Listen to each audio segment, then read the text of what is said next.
यो कविता रहेको छ ऋतिक सुब्बाको।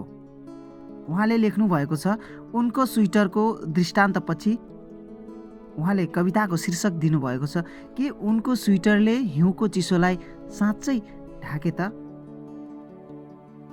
कविता यसरी सुरु हुन्छ। त्यो उनको तान्द्रोमा कसैको सामिप्य छैन, मात्र एउटा रित्तो आकारको भ्रम बाँकी छ।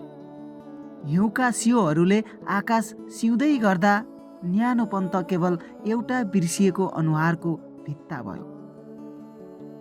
हिउँको साम्राज्यमा उनका धागाहरू न्यानो त बन्लान्, हिउँको साम्राज्यमा उनका धागाहरू त न्यानो बन्लान्, तर भित्र रगत जमिसकेको लासलाई कुन धागोले बिउताउला। तिम्रो आँखाहरू अहिले रित्तो रयाक जस्ता छन्, जहाँ सम्झनाका पुरानो रक्सीका बोतल मात्र बाँकी छन्। हिटिक्क घडीको सुईले समयलाई काट्दै जाँदा तिम्रा उसले बुनेको स्वेटरले त केवल एउटा भावनालाई पो बेरेछ। आकाशबाट खसेका सेता हिउँका कणहरू प्रेमिकाका ती अनगिन्ती झुटका टालाहरू हुन स्वेटरको रङ रातो छ। सायद त्यो रगतको तिर्खा हो, वा एउटा कहरो पागलपनले ओढेको न्यानो बर्को।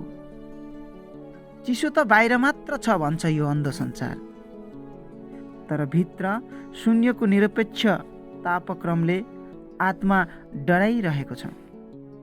हिउँले बाटो छेक्छ, उनले शरीर छेक्छ, तर त्यो अदृश्य पर्खाललाई कुन तीखो सियोले उधार्ला।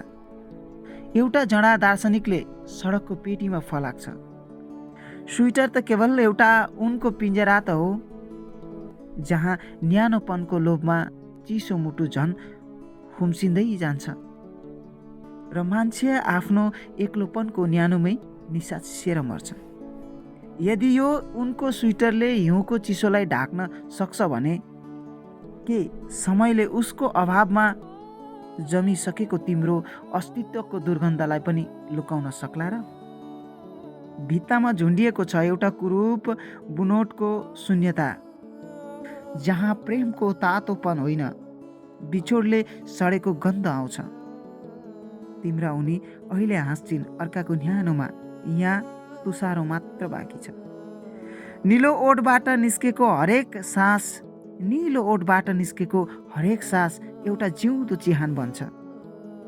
जब न्यानो स्वेटरले अर्काको चिसोलाई ढाक्छ, के त्यति बेला तिम्रो रगतको रातो रङले उनलाई हिउँ जस्तै सेतो बनाउँदैन र?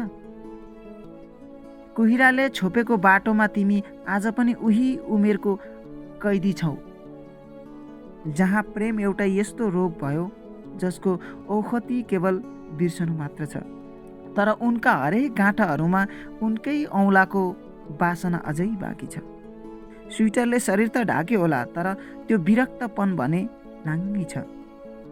समय त एउटा अन्धो बुनेको अपाङ्ग गलैँचा रहेछ, जहाँ रङहरू मिसाउँदा मिसाउँदै मान्छे आफै बेरङ हुन्छ।